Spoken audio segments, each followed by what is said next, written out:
جادو کی شکایت ہو تو اس کے لیے باقاعدہ طریقے پر بیٹھ کر اپنے رب کو پکارنا، قبولیت کے اوقات میں رب کو پکارنا بہت ضروری ہے، کیونکہ جتنی بڑی مشکل ہوتی ہے اس سے نجات کے لیے اتنی ہی بڑی ایفرٹ بھی لگانی پڑتی ہے۔ اس لیے ضروری ہے کہ اللہ تعالیٰ سے بہت اچھی طرح دعا کی جائے، گڑ گڑا کر، اور اس سے پہلے اللہ تعالیٰ کی حمد و ثنا اور تعریف کے کلمات کہنا نہ بھولیے۔ سبحان اللہ والحمد للہ ولا الہ الا اللہ واللہ اکبر ولا حول ولا قوۃ الا باللہ۔ سبحان اللہ، پاک ہے اللہ، اللہ ہی کی تسبیح ہے، والحمد للہ، اب سب تعریف اللہ کے لیے ہے، ولا الہ الا اللہ، اور نہیں کوئی الہ مگر اللہ، واللہ اکبر، اور اللہ سب سے بڑا ہے، ولا حول ولا قوۃ الا باللہ، اور کسی قسم کی نیکی کرنے کی طاقت اور گناہ سے بچنے کی طاقت نہیں انسان کے پاس مگر اللہ ہی کی مدد سے۔ اسی طرح کسی بھی تکلیف اور کسی بھی بیماری سے نجات صرف اللہ سبحانہ و تعالیٰ کی مدد سے ہی ہو سکتی ہے۔ تو جہاں تک جادو کا تعلق ہے تو اس سلسلے میں یاد رکھیے کہ جادو کے بہرحال اپنے اثرات ہوتے ہیں مگر بإذن اللہ، اور اس سلسلے میں ہمیں یہ بھی یاد رہے کہ جادو کے اثرات نبی صلی اللہ علیہ وسلم پر بھی ہوئے تھے۔ حضرت عائشہ فرماتی ہے کہ نبی صلی اللہ علیہ وسلم پر جادو کیا گیا اور اس کا اثر یہ ہوا تھا کہ آپ خیال فرماتے کہ کوئی کام آپ کر چکے ہیں حالانکہ وہ کام ابھی آپ نے نہ کیا ہوتا، لیکن اس جادو کا کوئی تعلق نبی صلی اللہ علیہ وسلم کے فرائض منصبی سے نہیں تھا، یعنی آپ کے اوپر باقاعدہ وحی آتی تھی، آپ لوگوں کو تعلیم دیتے تھے، آپ کی جتنی بھی ذمہ داریاں ہیں ان کو بہت آسان طریقے سے پورا کر رہے تھے۔ ہاں، بعض اوقات عام روزمرہ کے کاموں میں کچھ خلل واقع ہو جاتا۔ اسی طرح حضرت عائشہ رضی اللہ تعالی عنہا پر بھی جادو کیا گیا۔ اس سلسلے میں عمرہ جو ان کی شاگرد ہے وہ کہتی ہیں کہ ایک مرتبہ حضرت عائشہ بیمار ہو گئی اور ان کی بیماری کا دورانیہ بہت لمبا ہو گیا، یعنی وہ ٹھیک نہیں ہو رہی تھی۔ اسی دوران مدینہ منورہ میں ایک طبیب آیا، یعنی علاج معالجہ کرنے والا، تو حضرت عائشہ کے بھتیجے ان کے پاس گئے اور انہوں نے حضرت عائشہ کا نام لیے بغیر ان کی ساری علامات بتائیں کہ وہ کس قسم کی تکلیف میں مبتلا ہیں، اور ان سے پوچھا کہ یہ کس قسم کی بیماری ہے۔ تو اس طبیب نے کہا کہ جس عورت کے بارے میں یہ علامات بتائی جا رہی ہیں ان پر کسی نے جادو کیا ہے۔ بہرحال تحقیق کرنے پر پتہ چلا کہ حضرت عائشہ کی ایک باندی تھی جس کے ساتھ انہوں نے یہ وعدہ کیا تھا کہ وہ ان کی وفات کے بعد آزاد ہوں گی، تو اس باندی نے آپ پر جادو کر دیا تاکہ حضرت عائشہ کی وفات جلد ہو جائے اور وہ آزاد ہو سکے۔ بہرحال اس کے بعد حضرت عائشہ نے اس کو عربوں کے ایک مضبوط قبیلے کے ہاتھوں بیچ دیا اور اس کی قیمت کے بدلے ایک اور غلام کو آزاد کر دیا۔ تو اس واقعے سے بھی پتہ چلتا ہے کہ بہرحال جادو برحق ہے، یعنی جادو ایک اثر رکھتا ہے۔ برحق ہونے کا مطلب یہ نہیں کہ اس کا کرنا درست ہے، ہرگز نہیں، بلکہ جادو تو کفر ہے، جادو تو کبیرہ گناہوں میں سے ایک گناہ ہے، لیکن لوگ بہت سے اور کبیرہ گناہوں کی طرح اس گناہ کا بھی ارتکاب کرتے چلے جاتے ہیں۔ تو اس لیے اس بارے میں معلوم ہونا چاہیے انسان کو کہ یہ کس قسم کی بیماری ہے، کس قسم کی تکلیف ہے، اور اس کے مقاصد کیا ہیں اور اس کا علاج کیا ہے۔ سب سے پہلی بات تو یہ ہے کہ جادو عموماً دشمنی یا حسد کی وجہ سے کیا جاتا ہے، یا کسی سے کوئی انتقام لینے کے لیے، کوئی بدلہ لینے کے لیے، اور اس کا مقصد یہ ہوتا ہے کہ دوسرے کو تکلیف میں مبتلا کر دیا جائے۔ یہ بالکل ایسے ہی ہے جیسے لوگوں کو جسمانی طور پر تکلیف میں مبتلا کیا جاتا ہے کہ کسی کو کچھ مارا جائے ہاتھ سے یا کسی ڈنڈے سے تو جسم کو تکلیف ہوتی ہے، اسی طرح روح کو بھی تکلیف پہنچتی ہے، اور روح کی تکلیف کچھ الفاظ کے ذریعے ہوتی ہے۔ جیسے عام روزمرہ زندگی میں بھی جب کوئی ہماری تعریف کرتا ہے تو ہمیں اچھا لگتا ہے، اور جب کوئی ہمیں گالی گلوچ کرتا ہے تو ہمیں اس سے تکلیف پہنچتی ہے، اذیت پہنچتی ہے۔ چونکہ روح اور جسم آپس میں گندے ہوئے ہیں،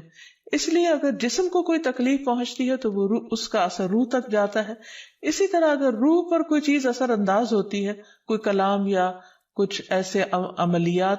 تو اس کا اثر جسم تک بھی جاتا ہے، اور اس طرح انسان جادو کے اثر سے نہ صرف یہ کہ روحانی طور پر بلکہ بعض اوقات جسمانی طور پر بھی بیمار ہو سکتا ہے۔ اور اس میں بہت سے مذموم مقاصد ہوتے ہیں، بعض اوقات والدین اور اولاد میں یا شوہر بیوی میں یا دوستوں میں لڑائی جھگڑا اور ناچاکی پیدا کی جاتی ہے، اور باہم پیار محبت کے رشتوں کے اندر نفرت کے بیج بوئے جاتے ہیں۔ پھر یہ کہ جادو کی علامات کیا ہیں، کس کو کیسے پتا چلے کہ جادو ہوا ہے یا نہیں، تو اس میں یہ ہے کہ انسان کی ان یوزول سی کنڈیشن ہو جاتی ہے، یعنی انسان اسی روٹین میں زندگی بسر کر رہا ہے، وہی صبح اٹھنا، کھانا پینا، روزمرہ کے معمولات، لیکن کسی چیز میں دل نہیں لگتا، طبیعت بیزار ہونے لگتی ہے۔ اور یہ نہیں کہ یہ ایک دن کے لیے، 2 دن کے لیے، کیونکہ ایسا تو ہر ایک کے ساتھ ہو ہی جاتا ہے،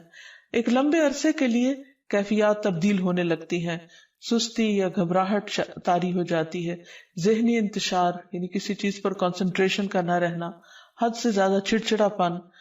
بعض اوقات عبادات میں بالکل دل نہ لگنا، اور بغیر کسی ظاہری بیماری کے یا بغیر کسی ظاہری جسمانی بیماری کے انسان کے اندر بیماری کی کیفیت محسوس ہوتے رہنا، بعض اوقات ڈراؤنے خواب آتے ہیں، کبھی خون کے چھینٹے اور کچھ غیر معمولی قسم کی چیزیں گھروں میں دیکھی جاتی ہیں،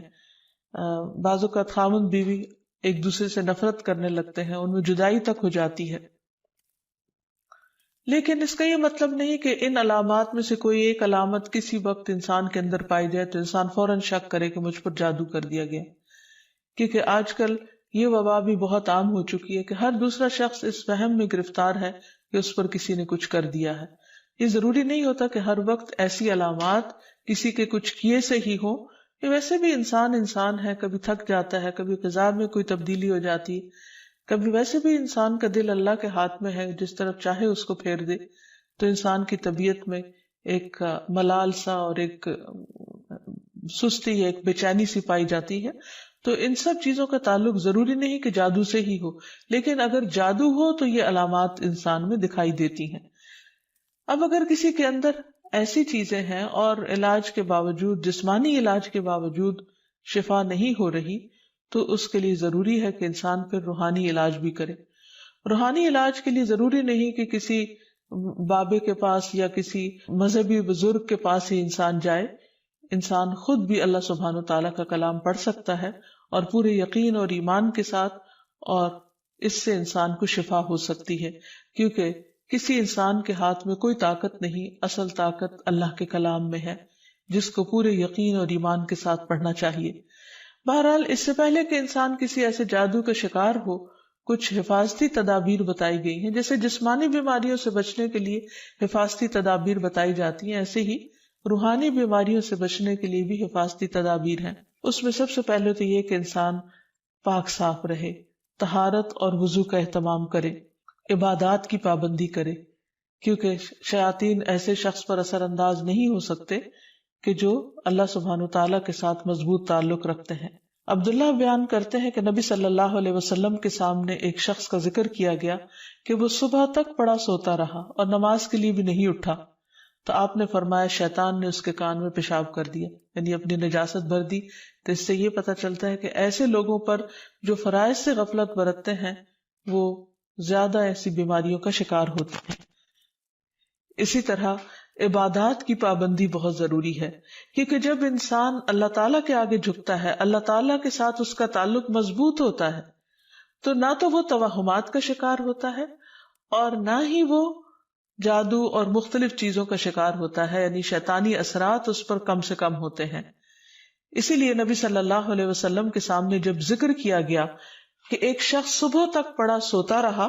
اور نماز کے لیے بھی نہیں اٹھا، تو اس پر آپ نے فرمایا کہ شیطان نے اس کے کان میں پیشاب کر دیا ہے، یعنی اپنی نجاست اس میں ڈال دی ہے۔ تو جو شخص شیطانی نجاست کے اثر میں ہو، پھر وہ سب سے بڑی بیماری اس کو لاحق ہو جاتی ہے، چاہے اس کو جادو کہیں یا کچھ اور۔ لیکن حقیقت یہ ہے کہ انسان جب اللہ کا اطاعت گزار بنتا ہے، رب کا فرما بردار بنتا ہے، تو شیطان اس کو اپنے کنٹرول میں نہیں لے سکتا، کیونکہ اللہ تعالیٰ فرماتے ہیں ان عبادی لیس لک علیہم سلطان، میرے بندے تیرا ان پر کوئی زور نہیں چلتا، کوئی زور نہیں چل سکے گا۔ ایک اور جگہ پر فرمایا الا عبادک المخلصین، مگر تیرے چنے ہوئے بندے۔ تو ہمیں ایسے بندوں میں شامل ہو جانا چاہیے جو اللہ کے محبوب ہیں، اللہ کے چنے ہوئے ہیں، اور اس کے لیے اللہ تعالیٰ نے جو ہمیں احکامات دیے ہیں، جو طریقے سکھائے ہیں، ان کے مطابق زندگی بسر کی جائے۔ پھر اسی طرح یہ ہے کہ کثرت سے اللہ تعالیٰ کا ذکر کیا جائے، خصوصاً استغفار، کیونکہ بہت سی تکلیفیں انسان کے اپنے ہی گناہوں کی وجہ سے آتی ہیں. جیسے آتا ہے ما اصابکم من مصیبت فبما کسبت ایدیکم، جو بھی مصیبت تم کو پہنچی وہ تمہارے اپنے ہاتھوں کی کمائی کی وجہ سے تھی. پھر اسی طرح اپنے گھروں کو تصاویر اور مجسموں سے پاک کرنا چاہیے، کیونکہ رسول اللہ صلی اللہ علیہ وسلم نے فرمایا فرشتے اس گھر میں داخل نہیں ہوتے جہاں کتا اور تصویر ہوتا ہے. پھر حفاظتی تدابیر میں سے یہ بھی ہے کہ انسان اپنے کھانے پینے کی عادات کو درست کرے، اور اس میں خصوصاً نبی صلی اللہ علیہ وسلم نے صبح کے وقت اجوا کھجور کھانے کا حکم دیا. آپ نے فرمایا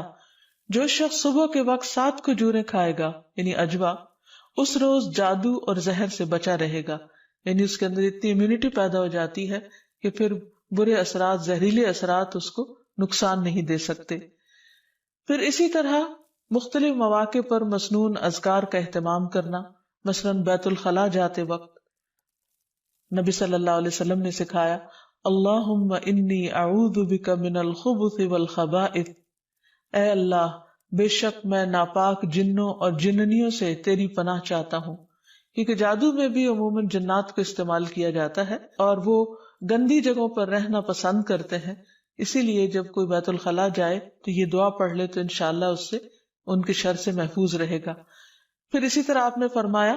جنوں کی آنکھوں اور بنی آدم کی شرم گاہوں کا پردہ یہ ہے کہ جب کوئی بیت الخلاء جائے تو بسم اللہ پڑھ لے تو کوئی بھی اس کو پھر دیکھ نہیں سکتا. پھر اسی طرح شوہر بیوی کے خاص تعلق میں بھی دعا سکھائی گئی، بسم اللہ اللہم جنبنا الشیطان وجنب الشیطان ما رزقتنا. اللہ کے نام کے ساتھ میں شروع کرتا ہوں، اے اللہ ہمیں شیطان سے بچا اور شیطان کو اس چیز سے دور رکھ جو اس کے نتیجے میں تو ہمیں عطا فرمائے. تو آپ نے فرمایا کہ اگر اس کے بعد میاں بیوی کو کوئی اولاد ملے گی تو شیطان اسے نقصان نہیں پہنچا سکتا. اسی طرح تحلیل پڑھنا، لا الہ الا اللہ وحدہ لا شریک لہ لہ الملک ولہ الحمد وہو علی کل شیء قدیر، کہ اللہ کے سوا کوئی معبود نہیں، تنہا ہے، اس کا کوئی شریک نہیں، اسی کے لیے بادشاہی ہے اور اسی کے لیے تعریفیں ہیں اور وہ ہر چیز پر قدرت رکھنے والا ہے. دن میں جو شخص 100 دفعہ اس کو پڑھے گا اس کے لیے 10 غلاموں کو آزاد کرنے کا ثواب ہے، 100 نیکیاں لکھی جائیں گی، 100 برائیاں مٹائی جائیں گی، اور خصوصاً اس دن وہ شام تک شیطان کے شر سے محفوظ رہے گا اور کوئی شخص اس دن اس سے بہتر عمل کرنے والا نہیں سمجھا جائے گا سوائے اس کے جو اس سے زیادہ اس کو پڑھے. پھر اسی طرح انسان ہر معاملے میں جہاں بھی انسان کو مشکل ہو اللہ تعالیٰ کی پناہ میں اپنے آپ کو دے. تو خلاصہ کلام یہ ہے کہ انسان اپنے آپ کو مختلف طرح کے توہمات سے بھی بچائے اور ہر چھوٹی بڑی بات کو جادو قرار نہ دے، یا کسی کام کو کرنے کا ارادہ نہ ہو تو یہ سوچے کہ یہ مجھ پر جادو کر دیا گیا اس لیے میں اس کام کو نہیں کر سکتا. تو یہ دراصل شیطانی وسوسے ہوتے ہیں، اس لیے ان سے بچنا بھی ضروری ہے. بہرحال اگر ایسے وسوسے ہوں یا حقیقت میں کوئی بیماری ہو تو اس کا علاج بھی بتایا گیا ہے، کیونکہ کوئی بیماری ایسی نہیں کہ جو قابل علاج نہ ہو. رسول اللہ صلی اللہ علیہ وسلم نے فرمایا ہر بیماری کے لیے دوا ہے. جب کسی مریض کو صحیح طریقے پر بیماری کی دوا پہنچتی ہے تو وہ اللہ تعالیٰ کے حکم سے درست ہو جاتا ہے. اسی طرح جادو بھی ایک بیماری ہے اور اس بیماری کا علاج بھی قرآن و سنت میں موجود ہے. اس کے لیے سب سے پہلے تو یہ پتہ لگانے کی ضرورت ہے کہ کیا واقعی جادو ہے بھی یا نہیں. اور اس میں ہم دیکھتے ہیں کہ نبی صلی اللہ علیہ وسلم کو خواب کے ذریعے دکھایا گیا تھا کہ ان پر جو جادو کیا گیا ہے وہ کہاں پر دبایا گیا ہے، تو آپ نے اس کو نکلوایا تھا. لیکن ضروری نہیں کہ ہم میں سے ہر ایک کو یہ پتہ چل سکے کہ جادو ہے کہاں. اول تو ہو سکتا ہو ہی نہ، صرف توہم ہی ہو، ایک خیال ہی ہو کسی کا، کیونکہ بعض چیزیں انسان جب بار بار سوچتا ہے تو وہ اس کو حقیقت معلوم ہونے لگتی ہیں. لیکن اگر انسان کو کوئی ایسا خواب آ جائے تو ٹھیک ہے، اور اگر نہیں بھی آتا تو انسان اللہ سبحانہ وتعالیٰ کا ذکر کرتا رہے اور اس کے ذریعے علاج کرے. اس میں خاص طور پر شرعی دم جسے رقیہ شرعیہ کہا جاتا ہے، آج کل مختلف قراء کی آواز میں قرآن مجید کی سلیکٹڈ آیات ریکارڈ کر دی گئی ہیں. مریض اس کو بار بار سنتا رہے تو انشاءاللہ اس کا توڑ ہو جائے گا. پھر اسی طرح اللہ تعالیٰ کی کتاب سے علاج کیونکہ قرآن مجید میں آتا ہے وَنُنَزِّلُ مِنَ الْقُرْآنِ مَا هُوَ شِفَاءٌ وَرَحْمَةٌ لِّلْمُؤْمِنِينَ، اور ہم قرآن کے ذریعے سے وہ چیز نازل کرتے ہیں جو مومنوں کے لیے شفا اور رحمت ہے۔ تو قرآن مجید میں جیسے سب سے پہلے سورۃ الفاتحہ پڑھنا، کیونکہ اس کے اندر اللہ تعالیٰ سے مدد مانگی جاتی ہے، ایاک نعبد و ایاک نستعین، صرف تیری ہم عبادت کرتے ہیں اور صرف تجھی سے ہم مدد چاہتے ہیں کہ یا اللہ تو ہماری اس بیماری اور تکلیف کو دور فرما دے۔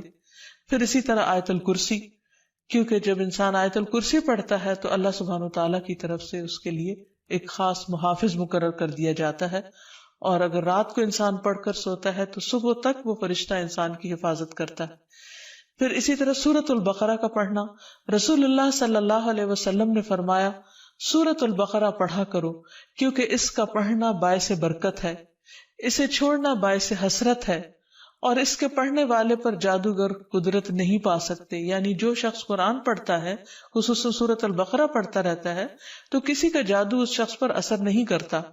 پھر اسی طرح معوذات پڑھنا، رسول اللہ صلی اللہ علیہ وسلم نے فرمایا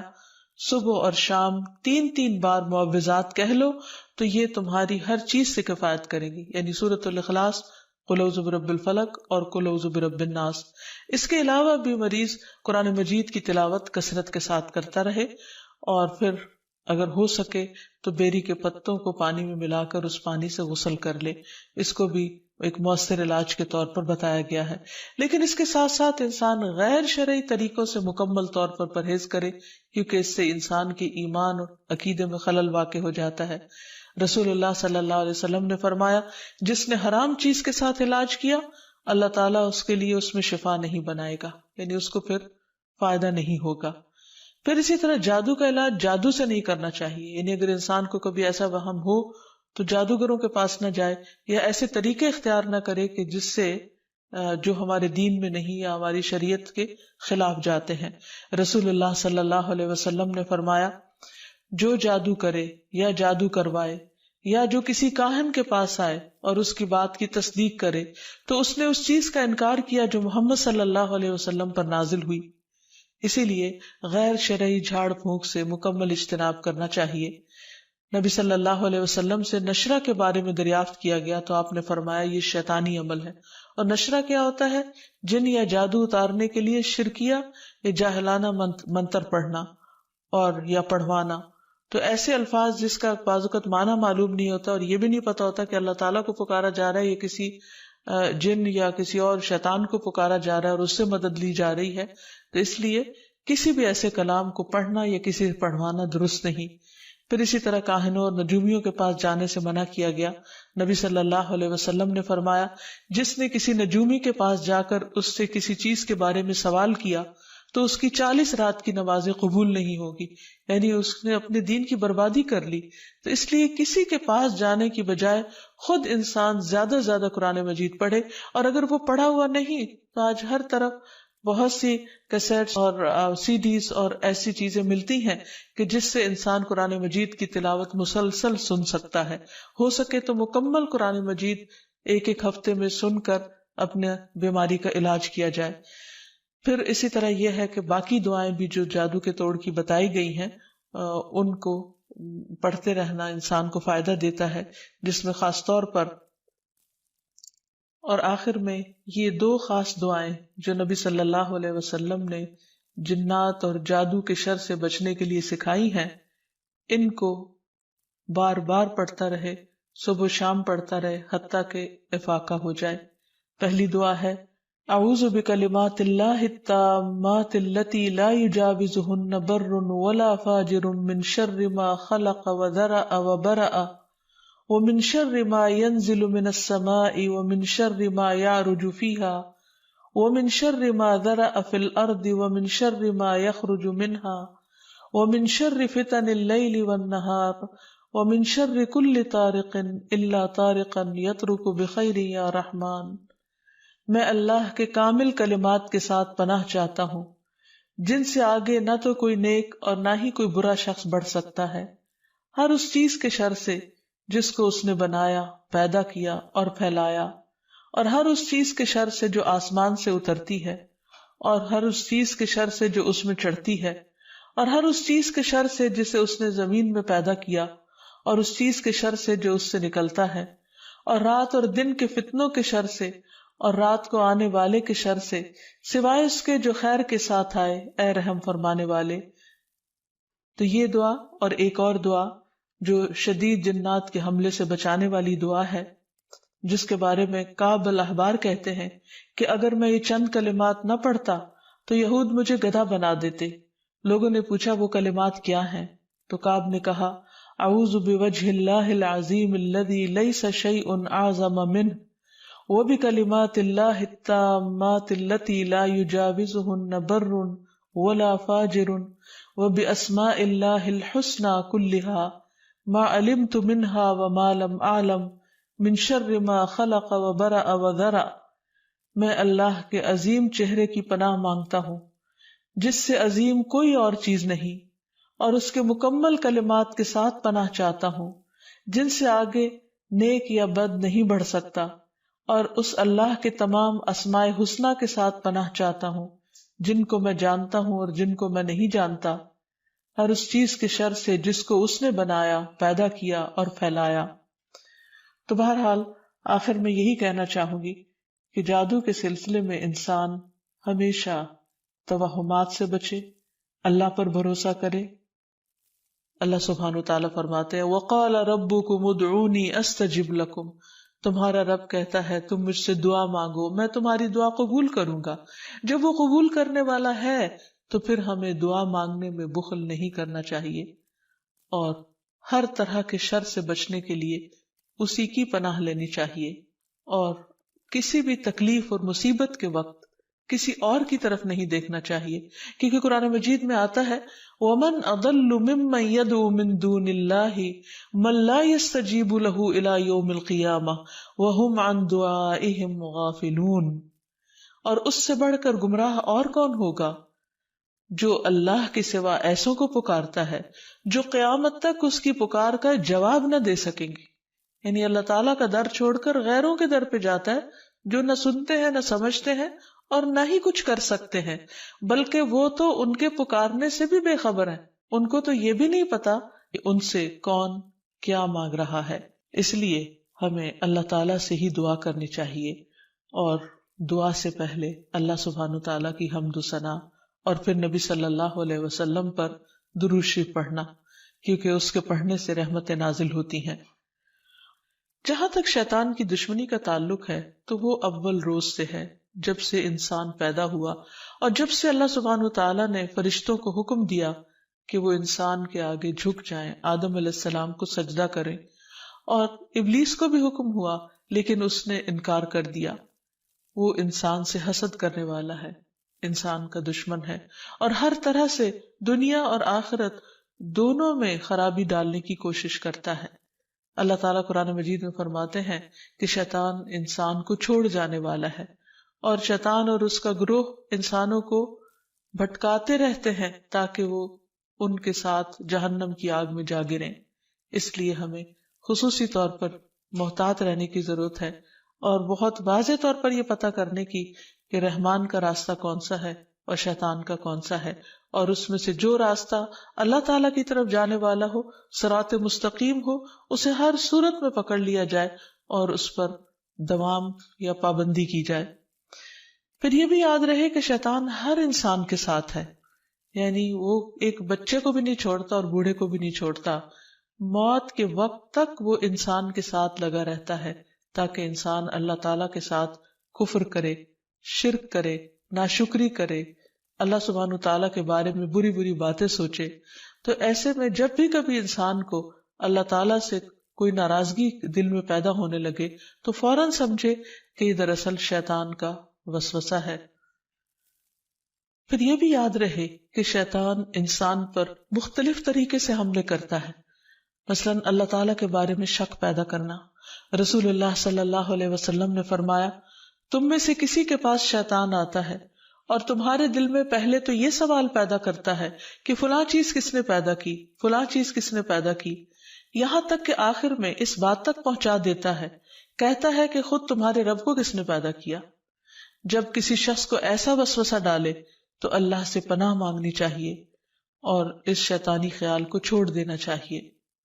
پھر اسی طرح شیطان انسان کو اللہ تعالیٰ کی اطاعت سے روکتا ہے۔ اس نے پہلے ہی دن یہ کہا تھا قال فبما اغویتنی لاقعدن لهم صراطک المستقیم، کہ ابلیس نے کہا کہ تو نے مجھے گمراہی میں مبتلا کیا، نعوذ باللہ، وہ اللہ تعالیٰ کو بلیم کر رہا ہے، تو اب میں بھی تیری سیدھی راہ پر گھات لگا کر بیٹھوں گا، پھر انسانوں کے آگے سے، پیچھے سے، دائیں سے، بائیں سے، غرض ہر طرف سے ان کو گھیروں گا، اور تو ان میں سے اکثریت کو شکر گزار نہ پائے گا۔ اور ایک حقیقت ہے کہ بہت کم لوگ ایسے ہیں جو خود کو ملنے والی نعمتوں پر شکر گزار ہوں اور خوش ہوں۔ بہت سے لوگ تو بندوں سے اور اللہ تعالیٰ سے شکوہ ہی کرتے چلے جاتے ہیں، اور جو کچھ ملا ہے اس کو نہیں دیکھتے۔ پھر اسی طرح شیطان کے کاموں میں سے کام یہ ہے کہ وہ لوگوں کے دلوں میں فتنے پیدا کرتا ہے، لوگوں کے درمیان جھگڑے اور فساد پیدا کرتا ہے، خصوصاً میاں بیوی کے درمیان۔ اس سلسلے میں حدیث میں آتا ہے کہ شیطان کے لشکر جب لوگوں میں فتنہ ڈالنے جاتے ہیں تو ان میں سے ایک آتا ہے اور کہتا ہے کہ میں نے اس طرح کیا اور اس طرح کیا، تو شیطان کہتا ہے کہ تو نے کوئی بڑا کام نہیں کیا، یعنی اگر عام لوگوں میں جھگڑے فساد کرواتا ہے تو اس کو وہ کوئی کام نہیں گردانتا۔ پھر ان میں سے ایک اور آتا ہے اور کہتا ہے کہ میں نے فلاں آدمی کو اس وقت تک نہیں چھوڑا جب تک اس کے اور اس کے بیوی کے درمیان جدائی نہیں ڈال دی، یعنی لڑائی نہیں کروا دی۔ شیطان اسے اپنے قریب کر کے کہتا ہے کہ ہاں تو نے اچھا کیا، اور پھر اسے وہ اپنے ساتھ چمٹا لیتا ہے۔ اور ایک اور روایت میں آتا ہے کہ پھر وہ اس کے سر پر ایک تاج رکھ دیتا ہے کہ تم نے سب سے بڑا کام کیا، کیونکہ حقیقت یہ ہے کہ اگر شوہر بیوی کے درمیان اختلافات ہوں گے، لڑائی جھگڑے ہوں گے، تو گھر کی چولہے ڈھیلی ہو جائے گی، اور جب گھر کے اندر سکون نہیں رہے گا تو پھر اس سے بہت ساری بے پناہ خرابیاں پھوٹیں گی۔ اس لیے شوہر بیوی کے درمیان باہم محبت کا ہونا ایک بہت بڑی نعمت ہے۔ شقیق کہتے ہیں کہ ایک شخص جس کا نام ابو جریر تھا، وہ ابن مسعود کے پاس آیا اور اس نے کہا میں نے ایک کنواری لڑکی سے شادی کی ہے، لیکن میں خوف زدہ ہوں کہ وہ مجھ سے نفرت کرے گی۔ تو ابن مسعود نے فرمایا کہ الفت اللہ کی طرف سے ہوتی ہے اور بغض شیطان کی طرف سے۔ شیطان چاہتا ہے کہ تمہارے لیے اس چیز کو ناپسندیدہ کر کے دکھائے جو اللہ نے تمہارے لیے حلال کی، تاکہ انسان پھر حرام کی طرف مائل ہو۔ اسی طرح باہم بہن بھائیوں کے درمیان، دوستوں کے درمیان عداوت اور دشمنی پیدا کرتا ہے۔ قرآن مجید میں اللہ تعالیٰ فرماتے انما یرید الشیطان ان یوقع بینکم العداوۃ والبغضاء فی الخمر والمیسر،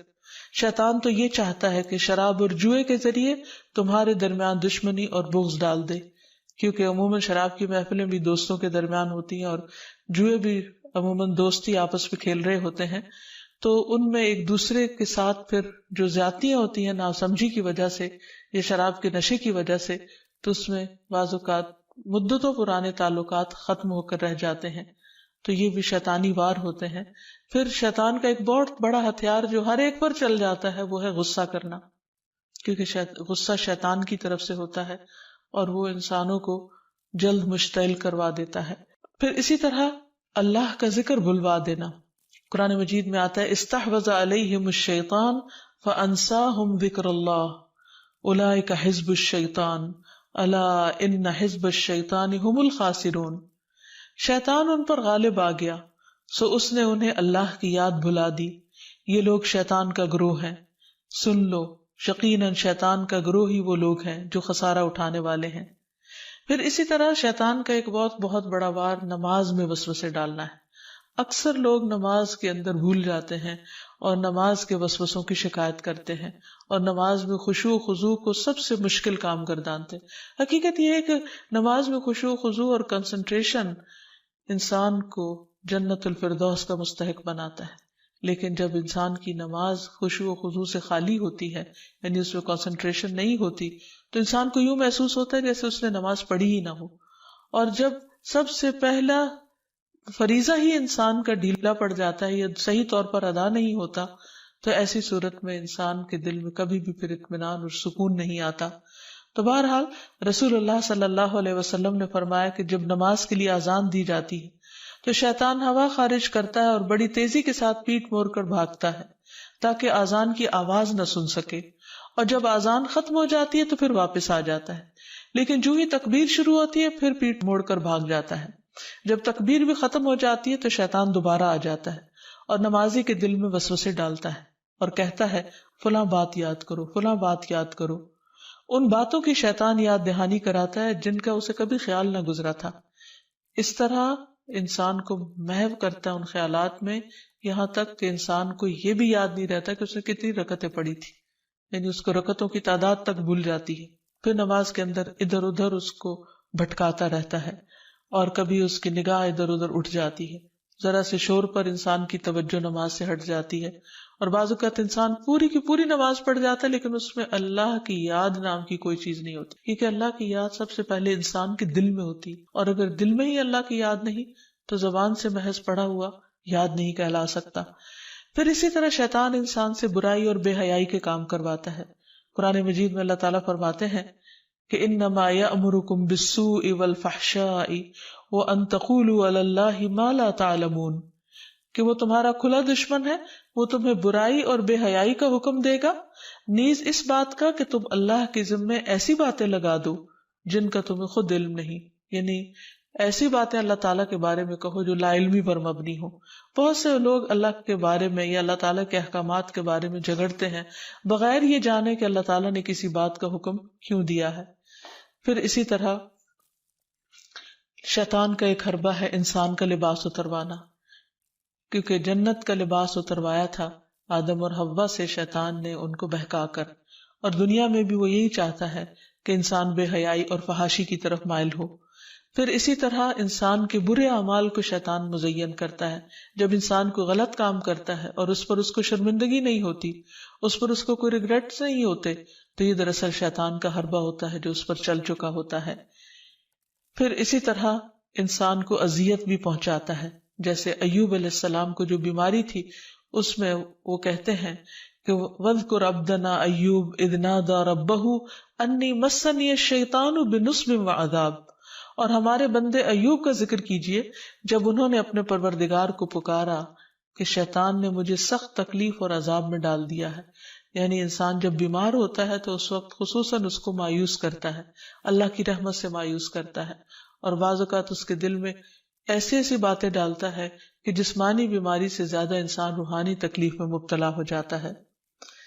اسی طرح بعض جسمانی بیماریاں بھی شیطان کی وجہ سے ہوتی ہیں. آپ صلی اللہ علیہ وسلم نے فرمایا طاعون تمہارے دشمن جنوں کی طرف سے ایک چوکا ہے اور وہ تمہارے لیے شہادت ہے. یعنی وہ آتا شیطان کی طرف سے ہے لیکن تمہارے حق میں فائدہ مند ہو جاتا ہے. اور شیطان کی یہ دشمنی انسان کے ساتھ، انسان کی پیدائش کے ساتھ ہی شروع ہو جاتی ہے. جیسا کہ ہم دیکھتے ہیں کہ نبی صلی اللہ علیہ وسلم نے فرمایا کہ جب بنی آدم پیدا ہوتا ہے تو پیدائش کے وقت شیطان اسے چھوتا ہے اور بچہ شیطان کے چھونے سے زور سے چیختا ہے، سوائے مریم اور ان کے بیٹے عیسیٰ علیہ السلام کے. اس کی وجہ مریم علیہ السلام کی والدہ کی دعا ہے کہ انی اعیذھا بک وذریتھا من الشیطان الرجیم، کہ میں اسے اور اس کی اولاد کو شیطان رجیم سے تیری پناہ میں دیتی ہوں. اور پھر شیطان تو اپنے کام کرتا ہے لیکن انسان کو اس کے حملوں سے بچنے کی تدابیر اختیار کرنی چاہیے جو قرآن و سنت میں ہمیں بہت اچھی طرح بتا دی گئی ہیں. سب سے پہلی بات تو یہ ہے کہ اللہ سبحانہ و تعالیٰ پر بھرپور ایمان اور توکل ہونا چاہیے، کیونکہ اللہ تعالیٰ کا وعدہ ہے کہ جو لوگ ایمان لائیں گے اور اپنے رب پر توکل کریں گے شیطان ان کا کچھ بھی نہیں بگاڑ سکے گا. انما لیس لہ سلطان علی الذین آمنوا وعلی ربہم یتوکلون. پھر اسی طرح اللہ تعالیٰ کے لیے اخلاص برتنا، ہر کام صرف اللہ کے لیے کرنا، اپنے آپ کو شرک سے بچانا. تو جو شخص ایسا طریقہ اختیار کرے گا شیطان کا اس پر بھی زور نہیں چلے گا. پھر ہر معاملے میں قرآن و سنت کی پیروی کرنا، پھر دن کا آغاز اور اختتام اللہ کے ذکر سے کرنا، اللہ کی یاد سے کرنا، اللہ کی فرما برداری کے کاموں سے کرنا. پھر اسی طرح کثرت سے سجدے کرنا، کیونکہ شیطان نے اللہ تعالیٰ کا حکم نہیں مانا تھا اور سجدے سے انکار کیا تھا. تو رسول اللہ صلی اللہ علیہ وسلم نے فرمایا جب کوئی آدمی سجدہ والی آیت پڑھ کر سجدہ کر لے تو شیطان روتے ہوئے دور ہٹ جاتا ہے اور کہتا ہے افسوس مجھ پر. آدمی کو سجدے کا حکم ملا تو اس نے سجدہ کر لیا، اس کے لیے جنت ہے، اور مجھے بھی سجدے کا حکم ملا لیکن میں نے انکار کر دیا اور میرے لیے جہنم ہے. تو اس لیے شیطان کی مخالفت اگر انسان کرنا چاہے تو اس کے لیے سجدوں کی کثرت کر دے اور خصوصاً فرض نماز کی پابندی کرے، تو انشاءاللہ شیطان کا زور نہیں چلے گا۔ پھر اسی طرح گھر کو شیطانی چیزوں سے پاک کرنا، پھر فضول خرچی سے بچنا کیونکہ فضول خرچ شیطان کے بھائی ہوتے ہیں، نگاہوں کی حفاظت کرنا کیونکہ نبی صلی اللہ علیہ وسلم نے فرمایا کہ وہ ابلیس کے تیروں میں سے ایک تیر ہے۔ پھر اسی طرح اکٹھے رہنا، مسلمانوں کی جماعت کے ساتھ جڑے رہنا۔ رسول اللہ صلی اللہ علیہ وسلم نے فرمایا کہ جماعت پر اللہ کا ہاتھ ہے